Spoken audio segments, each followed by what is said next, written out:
우리 인생을 살다 보면 때로는 우리가 갈망하고 또 갈구했던 어떤 일들에 대해서 막다른 길에 다다랐다고 생각하는 어떤 느낌이 다가올 때 우리는 둘 중에 하나를 선택하죠. 계속 그 길을 새로운 길을 찾아보려고 노력하는 일들을 하거나, 또 하나는 거기서 멈춰서 주저앉고 싶은 유혹을 굉장히 강하게 느끼곤 합니다. 그래서 그 시간이 우리 인생에게는 가장 어둡고 무겁고, 또 내 인생에 이 시간들이 터널같이 느껴지기도 하는 것을 우리는 보게 됩니다. 사실은 그때가 가장 우리가 믿고 있는 바가 표현되기도 하고 드러나기도 하는 시간인데, 우리는 그 시간에는 그것을 잘 인지하지 못하는 것 같습니다. 그래서 내가 이제까지 해왔던 방식, 삶의 태도, 이런 것들이 그 순간에 드러나게 됩니다. 그래서 어떤 사람은 회피하기도 하고요. 어떤 사람은 좌절하고 절망하고 눈물을 흘리고, 또 어떤 사람은 떼를 쓰기도 하고 이러는 것들을 보곤 합니다. 사실은 이때가 가장 주님이 필요한 시기이고, 주님 앞에 무릎을 꿇고 주님을 구해야 되는 시기인데, 우리가 그렇게 안 살아온 거예요. 그러다 보니까 그 시간에 기도하라고 하면 짜증냅니다. 당신이 인생을 몰라서 그런 것 같은데 이 시간에는 짜증내는 게 맞아요. 이렇게 이야기하고 하죠. 그래서 우리가 신앙인이지만 실제로 어려움을 닥치고 경험하고 나잖아요. 그러면 그 사람이 무엇을 믿고 있는가가 말하지 않아도 사실은 다 드러나는 것들을 보게 됩니다. 예수님의 제자들도 그랬습니다. 그래서 그들이 믿는 바가 고스란히 십자가 앞에서 다 드러났습니다. 베드로도 예수님을 3번씩이나 부인하고 저주하고 욕했습니다. 그게 그의 한계였습니다. 그만 그랬을까요? 아닙니다. 수많은 사람들이 그렇게 하고 있고, 실제로 성경에는 그런 기록들이 기록되어 있습니다. 어떤 태도가 가장 그런 바람직한 태도일까요? 말씀해 보니까요, 마가복음 9장에 24절인가요? 이런 표현이 되어 있습니다. 변화산에서 예수님께서 3명의 제자들과 함께 올라갔다가 내려왔을 때 귀신 들린 아이를 가진 아버지가 예수님께 나옵니다. 그때 그 아버지가 했던 고백이 9장 24절의 이야기입니다. 마가복음의 9장 24절에 이렇게 표현되어 있습니다. 제가 한번 좀 그 표현을 좀 보겠습니다. 21절부터 보시면요. 예수님께 그 아버지에게 물으셨습니다. 아이가 이렇게 된 것이 얼마나 되었느냐? 그가 대답하였다. 어릴 때부터입니다. 귀신이 그 아이를 죽이려고 여러 번 불 속에도 던지고 물 속에도 던졌습니다. 하실 수 있으면 우리를 불쌍히 여기시고 도와주십시오. 여기서 뭐라고 표현합니까? 하실 수 있으면. 예수님이 그에게 말씀하십니다. 할 수 있으면 이 무슨 말이냐? 믿는 사람에게는 모든 일이 가능하다. 이 아버지는 믿는 사람은 아닌 것 같은데 그래도 예수님께 나와왔던 사람입니다. 근데 그 한계가 뭐냐면, 예수님께 나아가면, 예수님의 제자들에게 나아가면 혹시 내 아들의 병이 고쳐지지 않을까라고 생각해서 그 자리에 나왔는데, 그 아들이 치료가 안 되는 거예요. 그래서 예수님까지도 어떤 생각이 드는 거예요? 의심하는 거죠. 하실 수 있으면 한번 해보십시오. 이런 표현이죠. 예수님이 뭐라고 이야기합니까? 할 수 있으면이 무슨 말이냐? 믿는 사람에게는 모든 일이 가능하다. 그때 그 아버지가 이렇게 외칩니다. 내가 믿습니다. 믿음 없는 나를 도와주십시오. 여러분, 우리가 한계를 부딪혔을 때 우리가 해야 될 고백은요, 이런 고백이라고 저는 생각합니다. 믿음 없는 나를 도와주십시오 라고 하는 고백이 정말 정직한 고백이라고 저는 생각합니다. 그렇지 않습니까? 우리 삶에 우리 믿음의 한계가 우리는 존재합니다. 다른 사람에게 멋있는 척 이야기할 수 있어요. 지난주에 보았던 마르다처럼 27절에 그렇게 고백했잖아요. 네 주님은 세상에 오실 그리스도이시며 하나님의 아들이심을 내가 믿습니다 라고 고백할 수 있습니다. 그것은 고백이죠. 그러나 마르다의 한계를 오늘 본문의 말씀을 여러분 읽어보셨으면 알게 될 것입니다. 예수님이 무덤을 열어라, 돌을 옮겨라 라고 이야기하니까 마르다가 뭐라고 합니까? 주님, 죽어서 4일이 돼서 지금 냄새가 납니다. 어떻게 돌을 굴리면 다시 이거 옮기는 것 마판스럽잖아요. 중국말로 번거롭잖아요. 네. 이거 왜 그렇게 하세요? 라고 질문을 하는 것들을 보게 됩니다. 이게 마르다의 한계였습니다. 마르다는 어디까지는 믿었던 거예요? 예수님이 병을 고치시는 분인 것은 제가 압니다. 예수님 우리 사랑해 주신 것도 압니다. 그러나 내 인생에 가장 중요하고 사랑했던 이 나사로 내 오빠를 고치실 수는 없는 분인 걸 제가 압니다. 까지가 그의 한계였습니다. 예수님이 그에게 친절하게 무릇 살아서 믿는 자는 죽어서 살겠고 또 죽어도 그 살아날 수 있을 것이다. 이렇게 말씀하셨거든요. 영원히 살겠다. 그러나 죽은 자도 살아날 것이다. 근데 그 말을 어디까지? 주님 마지막 날에 그렇게 될 줄 믿습니다. 여기까지가 그녀의 한계였습니다. 우리는 믿음의 한계가 있습니다. 우리가 잘 믿는 것 같죠? 여러분은 한계가 어디까지입니까? 그냥 내가 확신하는 게 믿음이 아니에요. 내가 주님을 신뢰하는 나와 주님의 관계가 어디까지냐는 거예요. 그걸 제가 물어보는 거예요. 믿음은 그냥 내가 얼마나 더 무턱대고 믿을 수 있느냐. 이거 아닙니다. 관계 속에서 얼마나 그분을 신뢰하느냐. 이게 믿음이라니까요. 그래서 우리가 이야기하는 것보다 우리 삶이 훨씬 더 우리를 증명해 줍니다. 내가 무엇을 믿고 있는지. 그래서 사람들이 아름답게 고백하고 표현한다고 해서 그것을 믿는 것은 대단히 착각입니다. 왜? 고백함으로 그 사람이 믿고 있는 바가 증명되는 게 아니고 그의 삶과 행동을 통해서 그가 진짜 믿고 있는 자가 증거되기 때문에 그렇습니다. 지난주에 우리는 마르다의 고백은 완벽했지만 실제 그녀는 그것을 믿기까지 오랜 시간이 걸렸다는 것을 이야기했습니다. 우리는 자기가 어떤 고백을 하는지도 모르고 그냥 고백하는 것들이 많은 사람들이라고 이야기했었습니다. 우리의 완벽한 고백이 우리를 진실되게 주님을 믿는 것으로 연결되기 위해서는 우리는 바른 지식이 필요하고 바른 관계가 필요하다는 사실도 지난주에 이야기했었습니다. 오늘 그 다음 이야기가 진행되고 있습니다. 마르다는 28절에 보시면요. 한번 같이 읽어볼까요? 시작. 이렇게 말한 뒤에 마르다는 가서 그 자매 마리아를 불러서 가만히 말하였다. 선생님께서 와 계시는데 너를 부르십니다. 자, 마르다가 마리아를 부릅니다. 가만히, 여기 그 표현입니다. 가만히 말하였다. 가만히 말하였다는 말은 뭡니까? 지금 그 집은 장례를 치르는 집입니다. 굉장히 많은 사람들이 와 있었어요. 만약에 예수님이 오셨습니다. 다 나와보세요. 이렇게 말할 수도 있겠죠. 그러나 지금 누구? 마리아를 불러내신 거예요. 어디로 불러내셨죠? 어디 있습니까? 자, 29절 30절 같이 읽어봅시다. 시작. 이 말을 듣고 마리아는 급히 일어나서 예수께로 갔다. 예수께서는 아직 동네에 들어가시지 않으시고 마르다가 예수를 맞이하던 곳에, 자, 여기에 이런 표현이 나와 있습니다. 신기하지 않습니까? 왜 예수님은 동네에 들어가지 않았을까요? 베세다에 오셨으면 그 집에 들어가실 수 있거든요. 근데 의도적으로 들어가지 않고 마리아만 따로 불러내십니다. 근데 사람들이 어떻게 해요?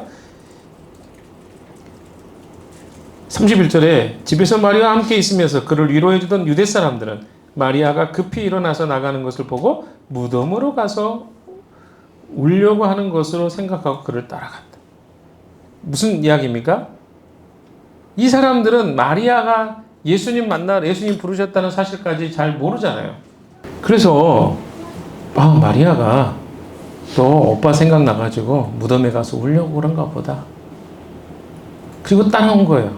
근데 예수님은 어디 계신 거예요? 동네 어귀에서 서 계십니다. 그럼 왜 예수님께서 거기 안 들어가셨을까요? 여러분, 예수님은요, 여인들과 따로 가만히 불러서 어떤 이야기를 하시는 분이 아니셨어요. 그리고 그 당시의 문화와 배경도 사실은 어떻습니까? 유대 남자가 따로 여인을, 랍비가 그렇게 한다는 것은 굉장히 위험스러운, 편견을 가지고 있는 사람들에게 공경을 당하기 굉장히 쉬운 상황이었습니다. 그런데 예수님은 왜 그렇게 하셨을까? 이것을 좀 생각해 보실 필요가 있습니다. 마리아는요, 아직 어떤 사람입니까? 마르다도 마찬가지지만 마리아 역시도 예수님 앞에 했었던 이야기가 있습니다. 뭐라고 이야기합니까? 32절 같이 읽어봅시다. 시작. 마리아는 예수께서 계신 곳으로 와서 예수님을 뵙고 그 발 아래에 엎드려서 말하였다. 주님이 여기에 계셨더라면 내 오라비가 죽지 않았을 것입니다. 마리아도 역시 신앙의 한계가 있었어요. 예수님이 계셨으면 우리 오라버지는 안 돌아가셨을 건데, 우리 오빠 안 죽었을 건데. 이게 무슨 생각입니까? 예수님이 공간에 제한을 받는 분이라는 것을 이야기하고 있는 거예요. 만약 이 공간에 계셨으면 어떻다는 거예요? 치료해 주셨을 건데. 그러니까 치료하시는 그 주님에 대해서는 믿었지만 그분이 죽은 자를 살리시는 분이라고는 믿지 않았던 것이죠. 또한 무엇입니까? 그러니까 예수님이 어떤 분인가 정확하게 모르고 있는 거예요. 이것이 우리에게 무엇을 이야기해 줍니까? 이것이 우리에게 무엇을 이야기해 줍니까? 우리는 다 믿음의 한계점을 가지고 있는 사람들이라는 것을 이야기해 줍니다. 우리 믿음은요, 그리스도가 주시라는 것과 또 그리스도가 하나님의 아들이신 것을 믿는 데까지 나아가야 되는데 처음부터 거기까지 나아가는 사람은 별로 없다는 거예요. 그걸 이야기해 줍니다. 그래서 예수님은요, 그 마리아에게 예수님이 진짜 어떤 분이신가를 가르쳐 주고 싶으셨던 것 같습니다.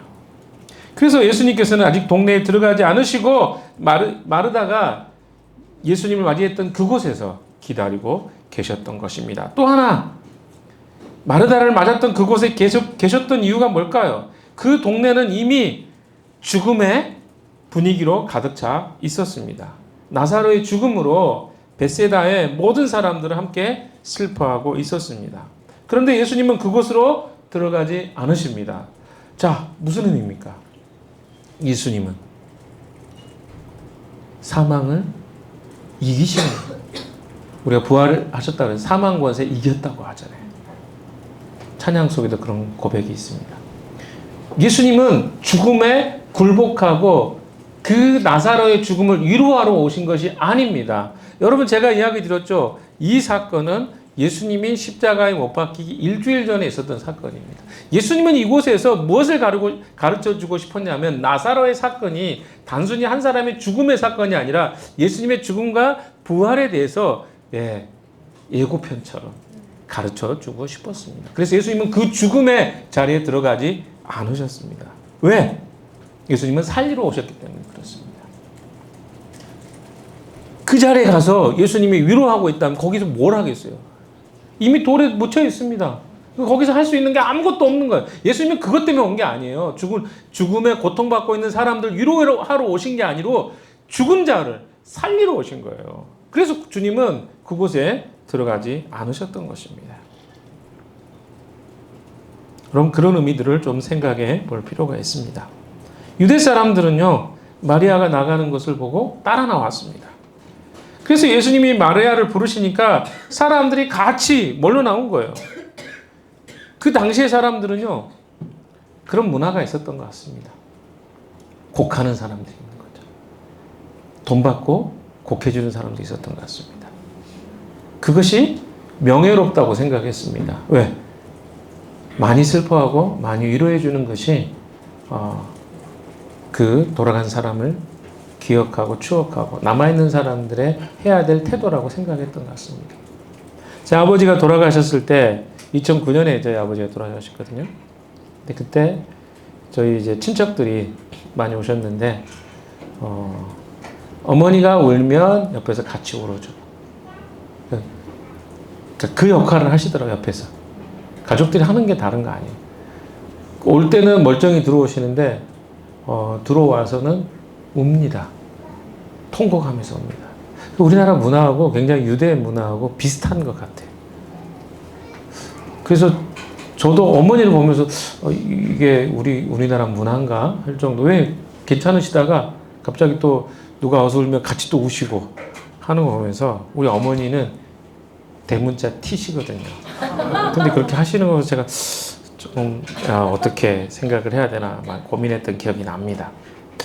영문도 모르고 예수님 앞에 마리아와 함께 여러 명의 여인들이 지금 앉아 있는 것을 보게 됩니다. 아까 이야기했던 것처럼 유대민족 안에 이런 문화적인 영향 때문에 사람들이 그 장례 기간 동안에는 이 장례를 주관하는 사람들 옆에서 따라다니면서 함께 울어주는 것이 하나의 문화였습니다. 그래서 이 곡하는 사람들이 함께 그 자리에 끌려왔다는 게 신기해요. 그들은 무슨 상황인지 모르고 그 자리에 앉아왔잖아요. 그런데 마리아와 함께 그들이 예수님이 행하시는 기적들을 봅니다. 그리고 맨 마지막에 그들이 믿게 됩니다. 그게 은혜인 것 같아요. 무엇인지 잘 모르고 때로는 믿음을 갖게 되는 경우가 굉장히 많습니다. 우리가 알아서 믿음을 갖는 경우도 있지만 그 상황이 뭔지 잘 모르고 엉겹결에 믿음이 생기는 경우가 바로 이런 케이스가 아닌가 생각합니다. 왜? 예수님은 진짜 생명을 그들에게 주기 위해 오셨는데 마리아가 우는 것 때문에 그 옆에 따라왔던 여인들이 함께 나중에 주님을 믿게 되는 것을 보게 됩니다. 자, 그런데 33절에 보시면요. 특이한 이야기가 나옵니다. 33절 시작. 마리아가 우는 것과 함께 따라온 유대 사람들이 우는 것을 보시고 마음이 비통하여 괴로워하셨다. 여기서 보시면 마리아가 우는 거는 이해가 되죠.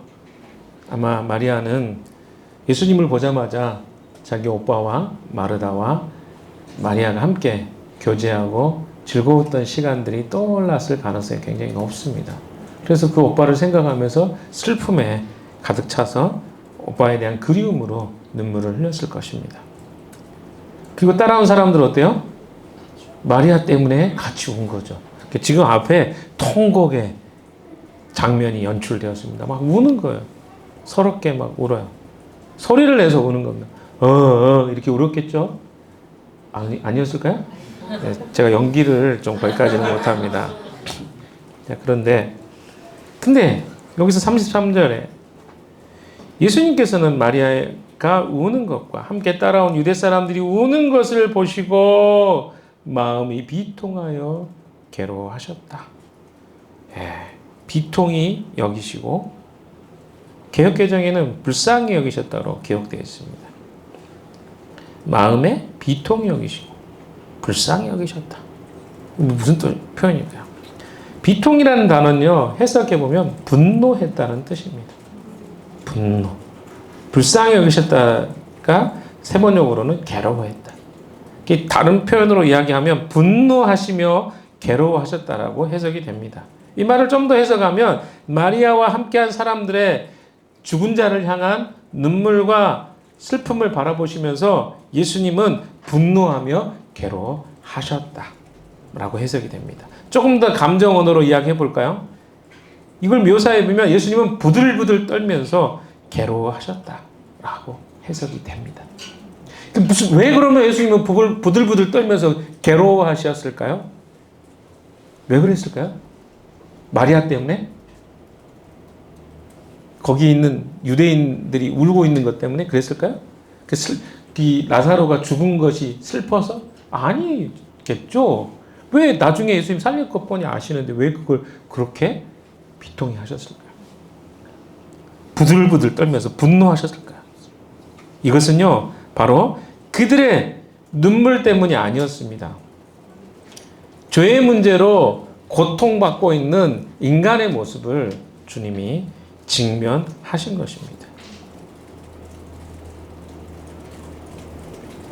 즉, 지금 하나님을 떠나버린 사람들의 왕노릇하고 있는 죽음에 대한 치가 떨리는 듯한 분노의 감정을 이렇게 표현하고 계신 것입니다. 그 죄를 향해서 부들부들 떨면서 어때 분노하고 계신 것입니다. 이 죄가 얼마나 무서운 것인지 주님은 지금 그의 감정을 통해서 표현하고 계신 것을 보게 됩니다.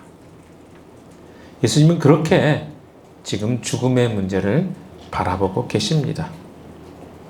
사람들의 실체를 바라보고 계십니다. 죽음 때문에 슬퍼하고 아파하는 사람들의 모습을 통해서 죽음에 대해서 분노하고 있는 것을 성경은 이야기해 주고 있습니다. 사랑하는 여러분, 주님이 때로는 우리와 너무 멀리 있다고 느껴질 때가 있습니다. 왜? 주님은 왜 나와 함께 하지 않으시지? 난 이렇게 힘든데? 내가 이렇게 고통받는 걸 주님은 아실까? 이런 생각을 우리는 종종 하곤 합니다. 그래서 어떻습니까? 주님이 내 고통을 모르실걸요? 제가 이렇게 참담하고 힘들고 일어나기도 싶어 하지 않는 내 마음, 주님이 아실까요? 좀 아신다는 것. 그것 때문에 분노하고 계신 것을 오늘 본문에 이야기하고 계십니다. 예수님께서 이 땅에 오신 이유입니다. 예수님은 그것 때문에 오셨습니다. 인간이 죄의 고통과 아픔과 슬픔으로 회복할 수 없는 상태에 있다는 것을 아셨기 때문에 그 유일한 치료 방법이신 예수 그리스도의 죽으심을 통해서 인간의 이 죄의 문제를 해결하기 위해서 이 땅에 오신 것입니다. 죽음으로 가득 찬 세상을 바라보시면서 안타까워하시는 그 주님을 우리는 본문을 통해서 볼 수 있습니다. 다시 한번 읽어볼까요? 33절 시작. 예수께서는 마리아가 우는 것과 함께 따라온 유대 사람들이 우는 것을 보시고 마음이 비통하여 괴로워하셨다. 부들부들 떨면서 분노하시는 주님의 모습을 우리는 성경에서 보고 있습니다. 예수님께서 그들에게 물으셨습니다. 34절 같이 읽어봅시다. 시작. 그들에게 물으셨다. 그를 어디에 두었느냐? 그들이 대답하였다. 주님 와 보십시오. 지금 쇼케이스 같은 것을 지금 보게 됩니다. 뭐라고 얘기합니까? 나사로가 어디 있는지를 묻습니다. 이 표현은 예수님께서 안드레와 또 다른 제자를 처음 부르셨을 때 그 초청과 비슷합니다. 예수님이 제자들이 그를 찾아왔을 때 와 보라 라고 이야기했죠. 1장인가요? 요한복음 1장에 와 보라. 예수님이 계신 곳에 와 보라는 게 나랑 함께 내가 어떻게 이 땅에 왔고 어떤 삶으로 이 세상을 구원할 것인가 와 보라. 쇼케이스처럼 네가 경험해 봐라 라고 초청의 메시지였거든요. 마리아와 그 유대 사람들이 동일하게 주님을 향해서 와 보십시오 라고 이야기하고 있습니다. 죽음에 대한 초청입니다. 죽음을 지금 일주일 이제 예수님 진짜 죽으실 것을 일주일 앞두고 이 현실이 무엇인가를 주님은 지금 직시하러 가고 계신 것입니다. 여러분, 여기에 여러 가지 뉘앙스들이 숨겨져 있습니다. 창조주 하나님이 인간의 가장 처참한 자리를 알지 못할 것이라고 우리는 생각합니다. 내가 고통당하는 것을 주님은 아실까 하는 마음이 있다고 제가 말씀드렸습니다. 그러나 주님은 마리아의 초청에 응하십니다. 죽음의 자리로 내려가십니다. 그리고 마리아와 유대인들의 슬픔의 자리에서 그대로 그들의 아픔을 경험하셨습니다. 죽음의 실존을 경험하시고 목격하셨다는 것입니다. 죽음이 얼마나 처참하고 얼마나 무서운 것이며 사람들이 어떤 고통을 받고 있는지 주님을 아신다는 것입니다. 그래서 우리는 주님을 향해서 이런 표현을 얼마나 많이 합니까? 주님 아실까요? 제 아픔을, 고통을 아실까요? 죽을 것 같이 힘든 내 마음을 아실까요? 근데 우리가 그럴 때 어떻게 합니까? 어떻게 합니까? 거기가 우리의 믿음의 한계예요. 내가 거기서 하는 행동들이. 그러니까 내가 벽에 부딪혔을 때 하는 행동이 내가 믿는 그 내 진짜 믿음의 행동이거든요. 그때 우리는 어떻게 합니까? 어떤 사람들은 진탕 술 마시고 잊어버리려고 합니다. 어떤 사람은 오락을 합니다. 왜? 회피의 기능으로. 어떤 사람은 성을 찾습니다. 어떤 사람은 또 다른 음주, 가물을 찾든지 또 다른 방식으로 내 스트레스를 해소하곤 합니다. 여러분은 어떻게 하고 계십니까? 정말 주님 앞에 무릎을 꿇고 엎드릴 수 있는 사람이 몇 명이나 될까요? 예수님은요, 이 땅에 오신 이유가 그 아픔과 고통을 아셨기 때문에, 공감하셨기 때문에 선택하신 하나님의 놀라운 사랑이었다는 것입니다. 그것을 가지고 주님은 지금 오신 것입니다. 35절에 같이 읽어봅시다. 예수님이 눈물을 흘리십니다. 시작. 예수께서는 눈물을 흘리셨다. 마리아는요, 그가 어디 있느냐라고 했을 때 예수님을 그 무덤으로 인도합니다. 아마 그 자리에서 마리아는 아무 말도 하지 않고 울고 있었을 것입니다. 그때 35절에 예수님께서 눈물을 흘리셨습니다. 예수님이 눈물을 흘리셨다는 표현이 성경에 그렇게 많지 않습니다. 예루살렘을 바라보시면서, 예루살렘이 나중에 회파될 것을 바라보시면서 예수님이 눈물을 흘리셨습니다. 그리고 이 장면에 또 눈물을 흘리셨습니다. 근데 여기에 눈물은 누구죠? 마리아가 흘리는 눈물과 조금 다릅니다. 예수님의 눈물을 흘리시는 장면은 성경에서도 몇 번 기록하지 않은 희귀한 장면인데요. 죽음으로 인해 고통당하는 마리아와 또 그 백성들을 바라보시면서 예수님은 마음에 슬픔이 격하게 일어난 것 같습니다. 그리고 그것을 보시고 눈물을 흘리시게 됩니다. 예수님은 하나님의 본체이시라고 빌립보서 2장 5절에 기록하고 있습니다. 그는 근본 하나님의 본체이시나 하나님과 동등됨을 취할 것으로 여기지 아니하시고 스스로 종이 되어 이 땅에 오셨다라고 기록하고 있습니다. 그러면 뭡니까? 이 죽음의 현장에서 예수님이 울컥하신 것은요, 바로 하나님의 본체이신 하나님이 울컥하신 거예요. 누구를 바라보면서? 우리들의 상황을 바라보시면서. 근데 그 주님이 모르신다고요? 우리 상황을? 아시겠죠? 인간의 상태를 진단하시고 직접 보신 것입니다. 예수님의 눈물은 단회적 사건입니다. 이 시제 자체가 여러 번 반복된 게 아니라 이 사건에 주님이 굉장히 격하게 감정적으로 반응하고 있는 것을 보게 됩니다. 마리아의 눈물은 소리를 내는 눈물이었다고 한다면 예수님의 울음은 눈물을 쏟아내는 울음이었습니다. 눈물이 콱 터진 거예요. 예수님께서. 여기 표현에 가면. 여러분, 예수님이 눈물을 흘리셨어요. 무엇 때문에? 인간의 상태와 죽음을 바라보시면서. 예수님의 눈물은요, 나사로를 잃어버린 눈물이 아니었습니다. 근본적인 원인이었던 죄의 문제를, 죄를 짓고 살아가는 인간의 모습을 바라보시면서 안타까워 흘리시는 눈물이셨습니다. 즉, 하나님의 백성들이 죄의 노예가 되어서 죄를 짓고 사망으로 이어지는 것을 바라보시면서 흘리는 눈물이 바로 오늘 눈물이신 것입니다. 예수님의 눈물을 지켜본 사람들은 두 가지로 생각했던 것 같습니다. 36절과 37절을 같이 읽어보겠습니다. 시작. 그러다 유대 사람들은 보시오, 그가 얼마나 나사로를 사랑하였는가 하고 말하였다. 그 가운데서 어떤 사람은 이렇게 말하였다. 사람의 눈을 뜨게 이 사람을 죽지 않게 하실 수 없단 말이에요.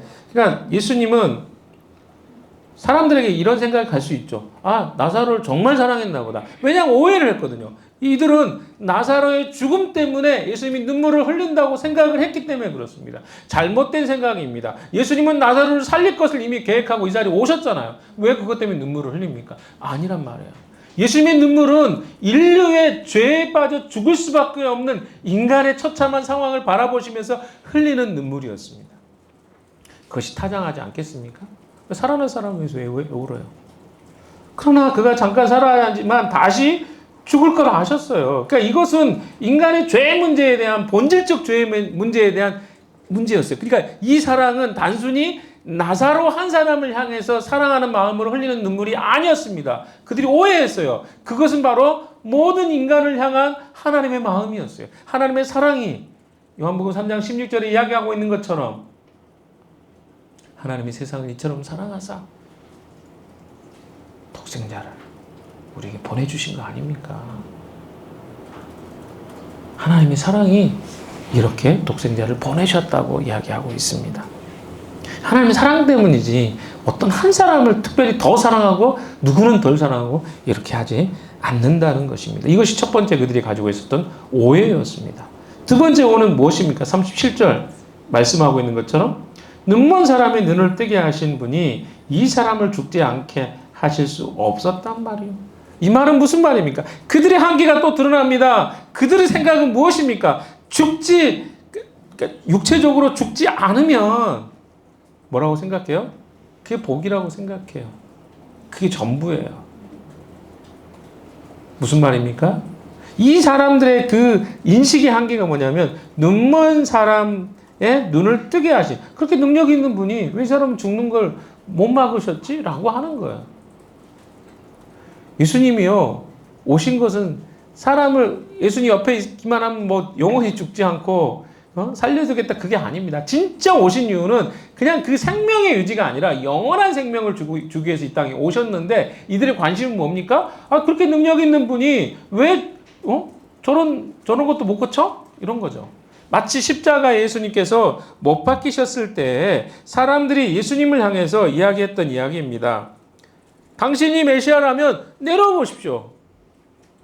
그 말을 들을 때 우리 같으면 억울할 것 같아요. 저거 가만 안 둬? 내가 너 기억한다? 막 이렇게 억울하게 생각했겠죠. 응? 내가 누군지 모르고 막 이렇게 했겠죠. 억울하게. 십자가에 지시는 그 분 앞에서 했던 이야기가 그겁니다. 당신이 메시아라면 지금 여기서 내려와 보십시오. 야, 이게 모르니까 하루 강아지 범버섯인 줄 모른다 그러잖아요. 모르면 그렇게 하는 것이죠. 여러분, 예수님이 왜 그러면 이렇게 안 하셨어요? 이야기했잖아요. 지난주에도. 예수님이 이것은 하나님의 영광이 드러날 일이다 라고 했잖아요. 왜 하나님의 영광이 드러납니까? 예수 그리스도가 이 땅에 오신 이유가 이 사건을 통해서 만천하에 드러났기 때문에 그렇습니다. 예수님이 이제까지 수많은 사건과 일들이 있었지만 죽은 자를 이렇게 살리신 적은 없었어요. 있긴 있었지만 나인성 과부의 아들을 고쳐주신 적도 있습니다. 그러나 그것과 이 사건은 다릅니다. 예수님이 십자가에 못 박기 전에 마치 자기 자신이 죽으실 것을 대변해 주는 것 같은 사건의 이야기는 아니었습니다. 근데 오늘 본문의 이야기는 무엇입니까? 일주일 후에 있게 될 예수 그리스도의 죽음을 마치 리허설처럼 보여주고 있는 사건이 오늘 본문의 사건입니다. 그래서 예수님은 지금 이야기하고 있는 이 사람들의 이야기 속에 뭔가 잘못되어 있는 것들이 다 드러나고 있는 것이죠.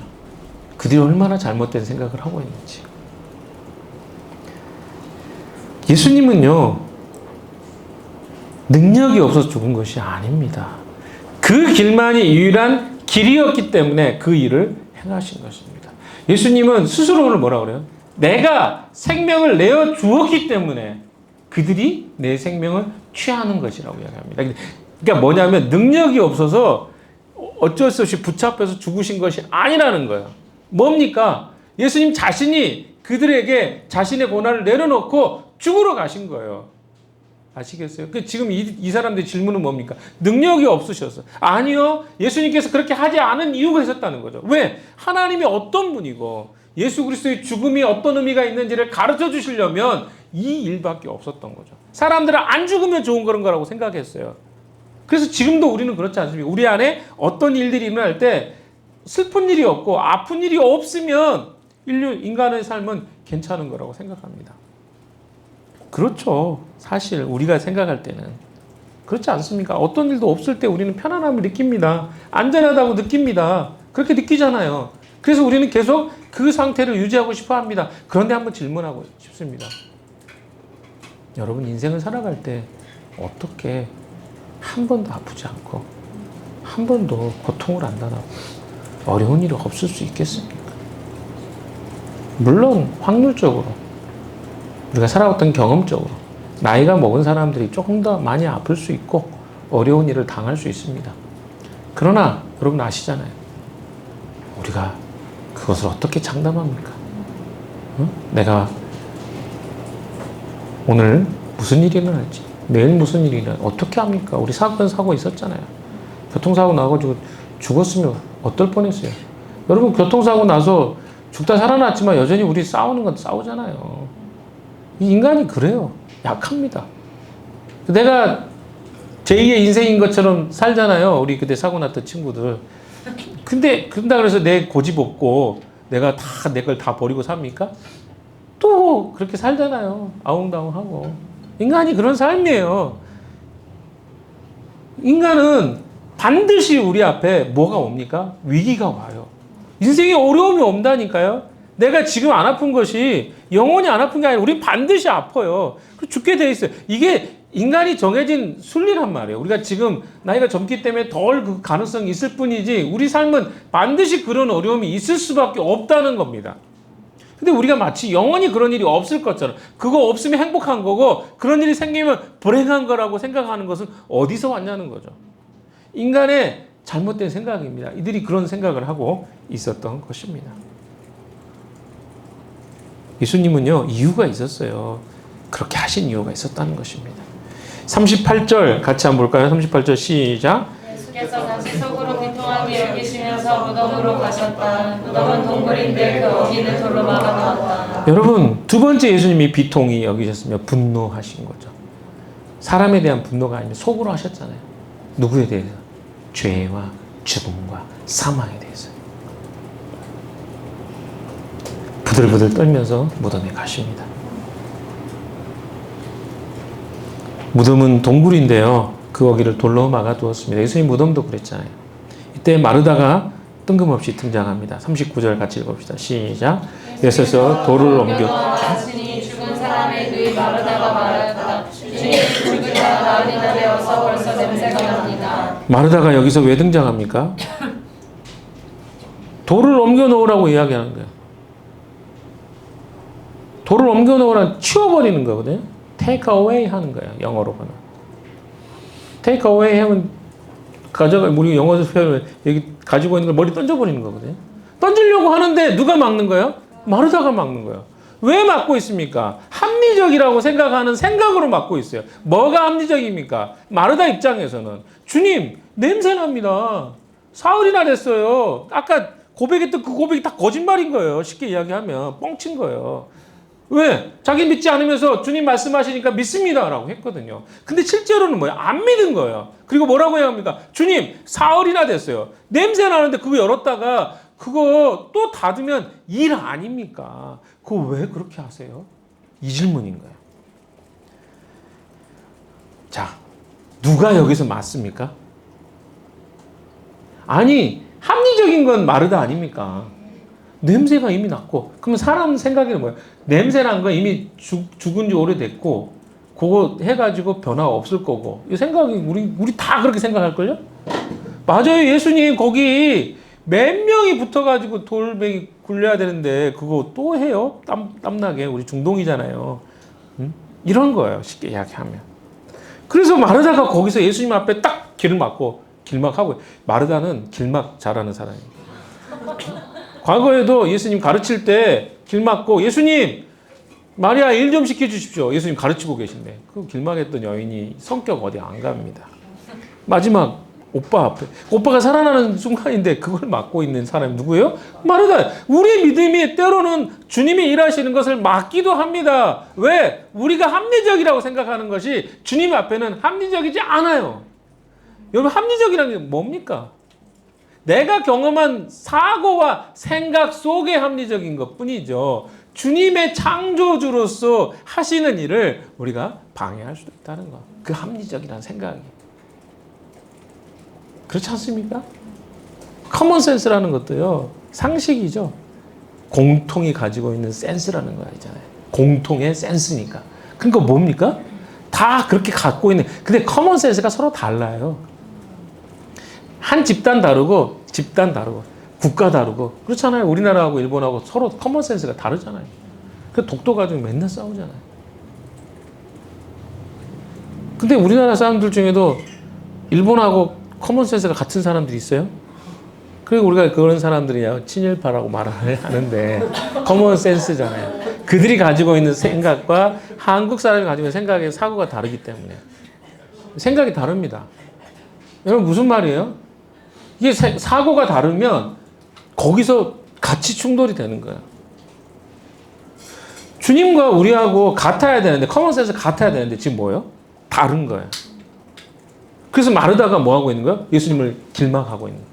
예수님 안 됩니다. 냄새 나는데 거기 제가 예수님 생각해서 이야기 드려요. 어차피 다시 동굴 닫으실 건데 하지 마시고 냄새도 나고요. 우리 다 힘들어요, 주님. 하지 맙시다. 왜 그렇고 있냐고요, 마르다는. 오지랖도 이렇게 할 필요는 없어요. 오지랖퍼예요. 근데 잘못된 오지랖퍼거든요. 27절에 분명히 그녀의 고백이 있잖아요. 그녀는 믿지 않았습니다. 예수님의 위대한 고백을 했지만 실제로 그것이 믿어지지 않았던 거예요. 그러니까 이런 행동을 하는 것입니다. 여러분, 창조주 앞에서 지금 피조물이 이상한 이야기 하고 있잖아요. 뭐라고? 주님 냄새 나니까 문 닫읍시다. 그냥 죽음 어차피 우리는 이 한계 속에 살 거니까요. 주님 내버려 두세요. 이 말과 똑같은 거예요. 그렇지 않습니까? 그러니까 어떻게 창조주가 행하시는 이 구속의 일을 피조물이 이해할 수 있겠냐는 거예요. 불가능한 일을 지금 이야기하고 있는 것이죠. 피조물은 창조주가 행하는 것을 어때요? 믿음으로 받아들이는 것이지 그것을 논리로 반박해서 이해한다는 것은요 거의 불가능한 일입니다. 40절 말씀 39절 40절이죠. 40절 말씀 읽어봅시다. 시작. 예수께서 마르다에게 말씀하셨다. 내가 믿으면 하나님의 영광을 보게 되리라고 내가 내게 말하자. 이 하나님의 영광이 무엇입니까? 하나님의 영광이 무엇입니까? 예수 그리스도가 사망을 죽음을 극복하고 이기시는 그 현장을 그 리허설을 목격하게 될 것인 거예요. 그러니까 누가 이걸 경험했겠어요? 한 번도 그런 적이 없었어요. 근데 그 일을 지금 하나님의 영광으로 행하시는 것을 네가 경험할 수 있는데 지금 무슨 이야기를 하고 있어요? 안 됩니다라고 이야기를 하고 있는 거죠. 내가 믿으면 우리가 할 거는 딱 받아들이는 거야. 믿는 거 왜 우리 필요하지 않습니다. 아까 그랬잖아요. 마가복음 9장 24절에 뭐가 필요해요? 주님! 내가 믿음이 부족합니다. 도와주십시오. 내가 믿을 수 있도록 이게 우리가 해야 될 기도란 말이에요. 이게 우리의 태도예요. 근데 우리는 어떻게 해요? 안 됩니다. 불가능해요. 그 주님이라도 안 됩니다. 자기가 무슨 말이 하는지도 모르고 그 말을 하는 거예요. 안 되는 게 어디 있어요, 주님께.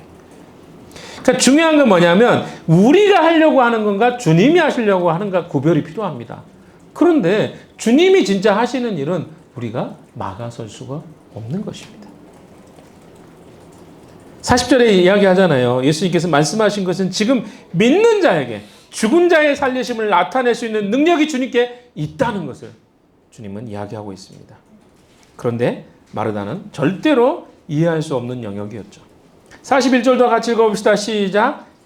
사람들은 그 돌을 옮겨 놓았다. 예수께서 하늘을 우러러보시고 말씀하셨다. 아버지 내 말을 들어주신 것을 감사드립니다. 자, 41절에 보면 이 단어가 원어에 우리말에는 이게 차이가 있는데 원어에는 같은 단어 제가 찾아봤습니다. 사람들이 그 돌을 옮겨 놓았다 단어이죠. 놓았다는 단어하고 예수께서 하늘을 우러러 보시고라는 단어가 전혀 다른 단어 같잖아요. 같은 단어입니다. 같은 단어인데 왜 이 표현을 했을까? 그러니까 영어 성경으로는 어떻게 됐냐면 이게 놓았다라는 take away라는 동사가 표현되고요. 그 보다라는 걸 look up이라고 그러죠. look up. 내가 어떻게 하는 거야? 주목하고 바라보는 거야. 그러니까 이 단어를 같이, 그러니까 뭐를 없애요? 죽음을 던져버리는데 어떻게 던져버리는 거야? 실제로 던지는 거하고 주님을 주목해서 바라보는 것과 똑같은 단어를 사용하고 있다는 거예요. 그러니까 죽음이 어떻게 없어지는 거예요? 주님을 바라봄으로 주님께서 그것을 테이크 어웨이 해주시는 것, 이게 바로 뭐예요? 주님 하나님이 행하시는 일이라는 거죠. 치워버리는 거예요. 뭘? 지금 돌을 옮겨놓다는 것은 뭐예요? 사망을 지금 치우는 작업을 하고 계신 것을 묘사하고 있습니다. 근데 어떻게 묘사가 돼요? 주님을 바라보면서 지금 주님이 기도하셔요. 뭘? 주님, 여기 41절에 아버지, 내 말을 들어주신 것을 감사합니다. 아버지께서는 언제나 내 말을 들어주신다는 것을 압니다. 그런데도 이렇게 말씀을 드리는 것은 둘러싼 무리를 위해서입니다. 그러니까 예수님이 이 기도를 일부러 하신 거야. 왜? 이 사람들이 이 기도를 보고 지금 어떤 일이 일어나고 있는지를 알게 하기 위해서. 만약에 그렇게 하지 않았다면 지금 이게 무슨 일인지 그들이 알 수 없었다는 것입니다. 주님은요, 정말 섬세하셔요. 그래서 어때요? 지금 이 사람들이 정말 하나님의 어떤 그 최초의, 그러니까 십자가 사건이 어떤 의미가 있는지를 알게 된 사람들이에요. 그래서 마리아가 나중에 뭐예요? 예수님의 장례를 준비하게 그렇게 되는 거예요. 깨달아지니까 그 일을 하는 거예요. 깨닫지 못하면 아무도 그 일을 할 수 없었는데 여기서 깨달아져요. 아, 주님이 지금 우리를 위해서 죽으시려고 여기 오신 거구나 라고 최초로 깨달은 거예요. 예수님은요, 일주일 전에 이미 그 작업을 다 끝내신 거예요. 연습하신 거예요. 그러면서 어때요? 일주일 후에 자기 자신이 죽음으로 이 죄의 문제를 완전히 해결하시는 것을 보여주고 있는 것입니다. 아시겠어요? 그러니까 아버지를 바라보는 것과 돌을 옮기는 것이 같은 표현이라는 거예요. 그러니까 주님을 바라볼 때 그 돌이 옮겨지는 거예요. 이건 이제 사망에 대한 건데, 사실은 아까도 얘기했잖아요. 우리 인생의 문제들 닥칠 때 우리는 되게 무기력합니다. 어떤 사고와 상황이 생기면 우리가 해줄 수 있는 게 아무것도 없어요. 정말 무기력하게 보입니다. 누가 아프고, 그리고 어때요? 힘든 일이 생기면 우리는 해줄 수 있는 게 진짜 없어요. 우리가 뭘 해야 돼요? 주님을 바라보는 거예요. 우리가 아무것도 아닌 것 같은데 이 일이 그 사람에게 있는 고통과 아픔과 눈물을 해결해 줄 수 있는 유일한 길이라고는 믿기 때문에 그런 행동을 하는 겁니다. 근데 이걸 못한다는 건 뭐예요? 그걸 하는 걸 어리석게 생각하는 건 뭐예요? 믿지 않는 거예요. 주님하고 아무 상관이 없는 거예요. 그러니까 기독교인들은, 그리스도인들은 뭐예요? 이런 행동을 하는 거예요. 그래서 기도한다는 것은 우리가 할 수 있는, 믿음으로 할 수 있는 최고의 행위입니다. 근데 기도가 잘 안 돼요. 쉽지 않습니다. 그래서 함께 해야 돼요. 혼자 하기 어려우니까. 아시겠어요? 여러분 혼자 잘할 수 있을 것 같아요? 잘 못합니다. 의외로 못해요. 의외로가 아니라 진짜 못해요. 그래서 우리는 어떻습니까? 이게 치워버리는 일을 주님이 하십니다. 그래서 그 일을 주님이 그 인생의 목적이 있어요. 뜻이 있단 말이에요. 그 뜻이 이루어질 것들을. 근데 이 사람에게 할 수만 있다면 주님 치료도 해주십시오. 아픔을 지나가게 해주십시오. 그 상황을 없게 해주십시오. 이거 기도할 수 있습니다. 그럼 그것만이 목적은 아니라는 거예요. 왜 그렇습니까? 아니 그 문제나 일들이 해결되면 그 사람이 괜찮아지면 좋은데 아니기 때문에 그래요. 우리의 기도가 다 뭡니까? 문제 해결, 민원성 기도잖아요. 주님 이런 민원이 있습니다. 응? 주님이 공무원인지 아세요? 주님 오늘 이런 문제가 있고요. 내일은 이런 문제가 있을 것 같은데 주님 다 해결해 주셔야 됩니다. 기도했는데 해결 안 해주셨네? 뭡니까 주님? 몇 월 며칠 날 제가 기도했는데 이거 응답 안 됐어요 주님. 요거 기억하고 있습니다. 제가 체크하고 있어요. 언제까지 해주실래요? 이렇게 하는 게 기도냐고 생각하십니까 여러분? 그거 굉장히, 그렇게 한 사람 제가 봤기 때문에 이야기 제가 몇 번 봤다 그랬죠. 깜짝 놀랐어요. 리스트. 주님 제가 기도합니다. 지금부터 기도합니다. 이 리스트. 근데 이거 제가 며칠 전에 했는데 왜 이렇게 하고 있는 사람들이 있어요. 실제로. 목격했습니다. 새벽에 스팅터들 기도할 때. 걔가 그 리스트를 갖고 읽고 있는 모습. 그래서 충격받았습니다. 사랑하는 여러분, 하나님이 그런 분입니까? 내 문제 해결해주면 하나님이고 내 문제 해결 안 해주면 하나님이 아니고, 그리고 해결해 줄 것 같은 것은 기도하고 해결 안 해줄 것 같은 것은 아예 기도도 안 하고, 그게 우리의 모습 아닙니까? 주님은요 죽음의 문제를 해결하러 오셨어요. 인생의 가장 큰 문제 해결하고 오셨어요. 그러니까 로마서 8장 32절, 2절인가요? 아니, 한번 찾아봅시다. 그 말씀은 하도 너무 멋있는 말씀이니까. 로마서 8장 32절인가. 제가 정확하지 않을 수 있습니다. 찾아봅시다. 네, 맞습니다. 32절 읽어봅시다. 시작. 자기 아들을 아끼지 아니하시고 우리 모두를 위하여 내어주신 분이 어찌 그 아들과 함께 모든 것을 우리에게 선물로 거저주시지 않으시겠습니까? 아들도 주신 분이 우리에게 필요한 거 안 채워주시겠냐 이거예요. 아니, 아들도 주셨는데 이 말인 거예요. 사랑하는 여러분, 주님이요 그런 분입니다. 아들을 주셨어요. 근데 우리는 아들보다 더 필요한 게 뭐예요? 물질, 돈입니까? 아니면 뭡니까? 즐거움? 남자친구? 또 뭐가 있을까? 뭐예요? 아니, 그런 것들이 우리에게는 더 필요하다고 우리는 이야기하잖아요. 주님 앞에. 주님, 저는요 사실 영생 필요 없어요. 영생은 안 보이잖아요. 주님, 눈에 보이는 것 좀 주세요. 눈에 보이는 거, 옆에 딸랑딸랑 할 수 있는 사람, 내가 힘들 때 이렇게 해주고 할 수 있는 사람 필요하잖아요. 그렇지 않습니까? 그게 우리는 더 필요하다고 생각해요. 근데 주님은 뭡니까? 관심이 그런 것보다 그런 것들은 그러니까 그게 필요 없다는 말이 아니라 사실 주님 앞에는 이게 엑스트라 플러스 알파예요. 근데 우리는 어디에 집착해요? 이것에 집착, 플러스 알파. 책을 샀는데 책갈피에 욕심이 나가지고 책은 필요 없고요. 저는 책갈피 때문에 책을 삽니다. 라고 한다면 얼마나 웃기는 일입니까? 그러니까 그게 중요하지 않다는 게 아니라 주님에 비하면 이건 상대적으로 아무것도 아니라는 거예요. 근데 이 말이 이해가 안 되니까 계속 우리는 어때요? 주님! 책갈피 주세요. 저 책 필요 없고요. 책갈피. 이게 우리의 고백 아닙니까? 다시 말씀으로 돌아가서 43절, 44절 읽어봅시다. 마지막으로 시작. 이렇게 말씀하신 다음에 큰 소리로 나사로야 나오너라 하고 외치시니 죽었던 사람이 나왔다. 손발은 천으로 감겨 있고 얼굴을 수건으로 싸매 있었다. 예수께서 그들에게 그를 풀어주어서 가게 하여라 하고 말씀하셨다. 이 장면은 바로 죽음을 지금 옮기시고 죽었던 자를 자유롭게 하시는 아주 결정적인 이야기를 지금 하고 계십니다. 주님은요, 이 땅에 이것 때문에 오셨어요. 우리를 어떻게 죽음의 공포와 두려움으로부터 우리를 풀어주시고 자유케 하게 하기 위해서. 그래서 로마서에 죄와 사망의 법에서 우리를 해방하였다라고 선언하고 있습니다. 예수 그리스도의 죽으심이 우리를 죄와 사망의 법에서 해방케 하셨습니다. 우리의 진짜 우리 삶의 방향은 뭔지 아십니까? 죽음 너머에 주님이 우리를 향해서 목적하고 계획하신 인생입니다. 근데 우리는 어디 수준에 와 있어요? 여전히 책갈피 수준에 와 있어요. 사실 주님은요, 더 깊은 것을 나랑 디스커션 하고 싶어요. 야, 임수야.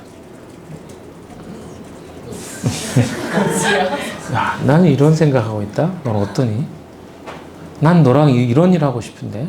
좀 이렇게 고민을, 진짜 주님의 고민이 있습니다.